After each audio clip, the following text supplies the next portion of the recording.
Adam, what's the biggest challenge the Oilers have presented in the season series so far?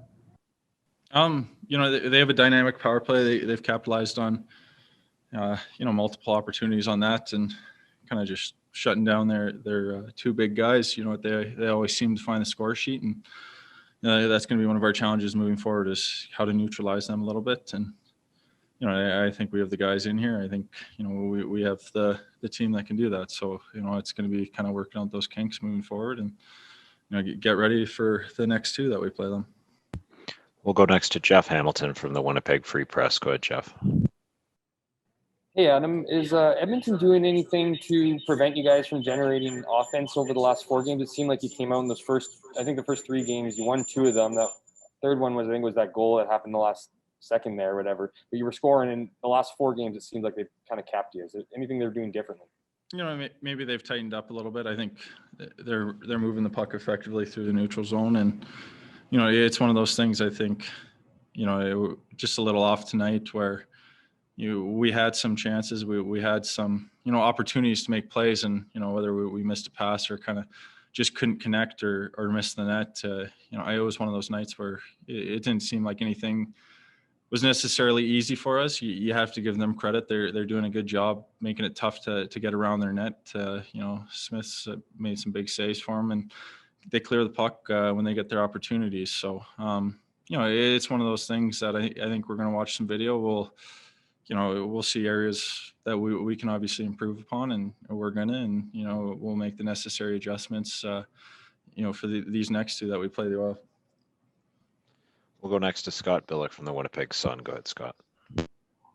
Thanks, Gregor and Adam. Just wondering do you have to try and balance the fact that these guys like Draisaitl and McDavid are going to play half an hour a night, and you guys still have to figure out how to play your own game?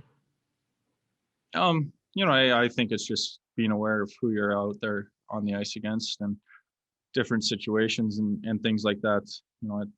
They're two unbelievable players, unbelievable talents, and they lead the league in scoring for a reason. So it's important that they're going to get heavy minutes. You got to make their minutes as hard as possible, whether it's getting some pieces in them early.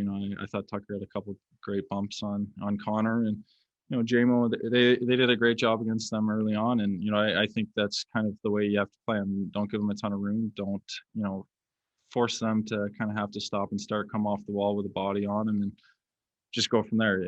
They're world-class players. They're going to get their chances. It's about kind of limiting the number to hopefully 3 or less. That's kind of the goal. We'll go next to Murat Atesh from The Athletic. Go ahead, Murat. Thanks, Gregor. I don't want to hammer too much on the matchup concept. Is there anything you can anticipate finding about what happens in that half hour that they're not on the ice? I mean, is some of the balance trying to exploit when they're not there? Yeah, I think we're obviously trying to take advantage. You can't just go out there and just try and play straight defense against them. You have to go out there. It's a large chunk of the game. You have to go out there and try and advance the puck, and try and get some chances and some opportunities even when they're on the ice. And it's certainly important to kind of take advantage when they're not on the ice as well. So it's a balancing act. I think you have to be aware. You may be a little more defensive minded when those two guys are out there, especially together. But at the same time, you can't just solely focus on preventing a goal, especially tonight. We didn't score any. It's tough to win a game if you don't get at least one. And final question to Ted Wyman from the Sun. Go ahead, Ted. Adam, how much of a factor do you think it was that they were on 6 days rest? You guys are just coming off 4 games this week.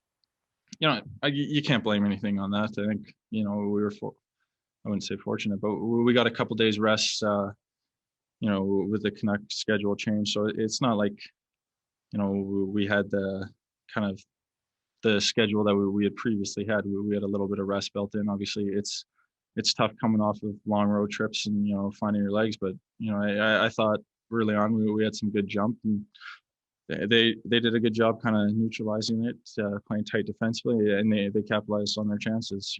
They scored a big power play goal for them, and that seemed to give them a little more life and take a little bit of wind out of our sails. So obviously they had their legs, but I don't think it's one that you can blame on or blame our effort on being tight or anything like that.